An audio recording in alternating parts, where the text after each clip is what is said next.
Bu. Baik, sebelum memulai materi selanjutnya, apakah ada yang ingin ditanyakan dalam materi sebelumnya? Minggu kemarin? Tidak. Baik, kalau tidak ada, Ibu langsung menjelaskan materi selanjutnya, yaitu tentang teks eksposisi. Sebelumnya ada yang sudah tahu tentang teks eksposisi? Belum. Baik. Yang pertama yaitu teks eksposisi ini adalah suatu paragraf atau karangan yang memuat informasi dan pengetahuan disajikan secara singkat, padat, dan akurat. Nah, teks eksposisi ini juga bisa diartikan sebagai teks yang memiliki fungsi penyampaian gagasan-gagasan atau pikiran-pikiran tentang suatu topik. Teks eksposisi ini sifatnya ilmiah, pahami friend. Biasanya digunakan ketika seseorang melakukan kegiatan diskusi dalam forum seminar. Teks eksposisi juga digunakan ketika menyatakan argumen dalam debat. Kaidah teks eksposisi ini dituliskan atau diucapkan dengan struktur yang singkat, padat, dan jelas agar mudah dipahami oleh pembaca. Nah, untuk tujuan teks eksposisi ini yaitu memberitahu dengan jelas kepada pembaca atau penyimak sehingga tidak terjadi perbedaan penerimaan atau setidaknya meminimalisasikan perbedaan penerimaan informasi yang ada, membuat pembaca tertarik untuk terus membaca karangan. Terus yang terakhir yaitu memaparkan atau menjelaskan informasi tertentu tentang harapan penambahan pengetahuan yang pembaca miliki. Yang selanjutnya itu struktur. Yang pertama, tesis ini adalah bagian pembuka dari teks eksposisi. Bagian ini berisi gagasan utama yang ingin disampaikan berdasarkan fakta yang ada pada masalah yang diangkat. Yang selanjutnya itu argumentasi. Argumentasi ini digunakan sebagai penjelasan yang mendukung tesis. Bagian ini berisi penjelasan yang lebih lengkap dari tesis yang dikemukakan pada pembuka teks. Umumnya berupa data hasil temuan, pernyataan, alasan logis, dan fakta-fakta yang terjadi berkaitan dengan masalah yang dipaparkan. Yang ketiga yaitu penegasan ulang. Sesuai namanya, bagian ini bertujuan untuk menegaskan kembali atau menguatkan pendapat yang sudah disampaikan di awal. Penegasan ulang juga memuat tentang rekomendasi atau saran dari permasalahan yang diangkat. Selanjutnya kemudian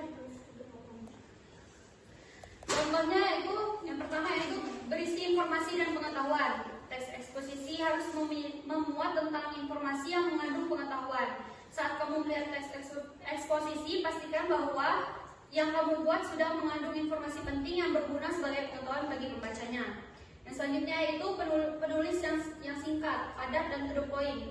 Jika kamu perhatikan, teks eksposisi dan strukturnya memiliki penulisan yang singkat, padat, dan struktur. Yang pertama, tesis ini adalah bagian pembuka dari teks eksposisi. Bagian ini berisi gagasan utama yang ingin disampaikan berdasarkan fakta yang ada pada masalah yang diangkat. Yang selanjutnya itu argumentasi. Argumentasi ini digunakan sebagai penjelasan yang mendukung tesis. Bagian ini berisi penjelasan yang lebih lengkap dari tesis yang dikemukakan pada pembuka teks. Umumnya berupa data hasil temuan, pernyataan, alasan logis, dan fakta-fakta yang terjadi berkaitan dengan masalah yang dipaparkan. Yang ketiga yaitu penegasan ulang. Sesuai namanya, bagian ini bertujuan untuk menegaskan kembali atau menguatkan pendapat yang sudah disampaikan di awal. Penegasan ulang juga memuat tentang rekomendasi atau saran dari permasalahan yang diangkat. Selanjutnya kemudian contohnya itu yang pertama yaitu berisi informasi dan pengetahuan. Teks eksposisi harus memuat tentang informasi yang mengandung pengetahuan. Saat kamu melihat teks eksposisi, pastikan bahwa yang kamu buat sudah mengandung informasi penting yang berguna sebagai pengetahuan bagi pembacanya. Yang selanjutnya yaitu penulis yang singkat, padat, dan to the point. Jika kamu perhatikan, teks eksposisi dan strukturnya memiliki penulisan yang singkat, padat, dan to the point atau gas. Jadi saat kamu membuat teks eksposisi, usahakan agar pembahasan yang kamu jelaskan tidak keluar dari topiknya. Bahaslah poin-poin penting yang benar-benar poin ini sangat penting diperhatikan dalam pembuatan teks eksposisi. Pastikan teks yang kamu buat berisi informasi yang objektif tanpa pemaksaan opinimu yang paham friend.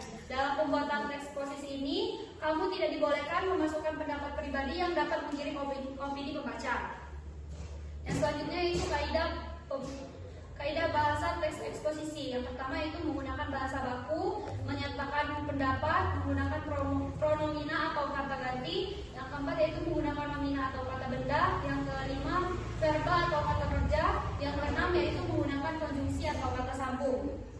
Baik, selanjutnya langkah-langkah menyajikan teks eksposisi. Yang pertama yaitu menentukan isu atau permasalahan, membaca berbagai sumber yang berkaitan dengan isu dan melakukan pengamatan lapangan. Yang ketiga yaitu mendaftar topik yang berkaitan dengan isu berdasarkan hasil yang didapatkan.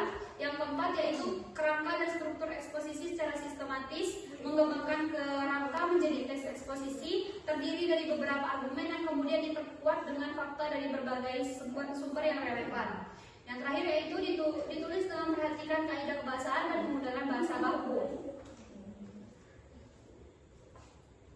Nah, itulah yang materi yang dapat Ibu sampaikan. Bagi anak-anak yang kurang jelas atau belum mengerti boleh ditanyakan. Apakah sudah jelas? Baik, jika sudah jelas, Ibu akan memberikan tugas yaitu mencari satu contoh teks eksposisi. Nah, bagi yang bisa menjelaskan di depan nanti dapat nilai tambahan dari Ibu. Ada yang mau maju ke depan?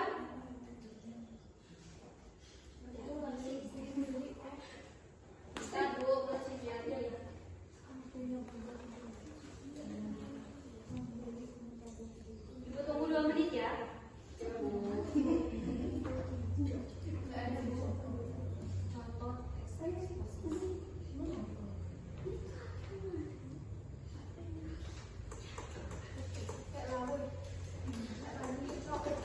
kalau tidak ada yang mau maju, Ibu yang pilih ya. Ya Bu, kepada sini.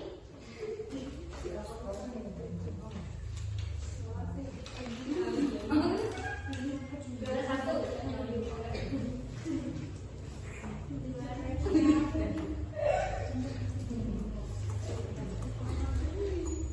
Baiklah, saya akan membacakan contoh teks eksposisi, yaitu cara pembuatan nasi goreng. Nah, cara pembuatan nasi goreng, pertama iris bawang putih, sudah itu bawang merah, bawang dan cabai, dan juga ngulek dengan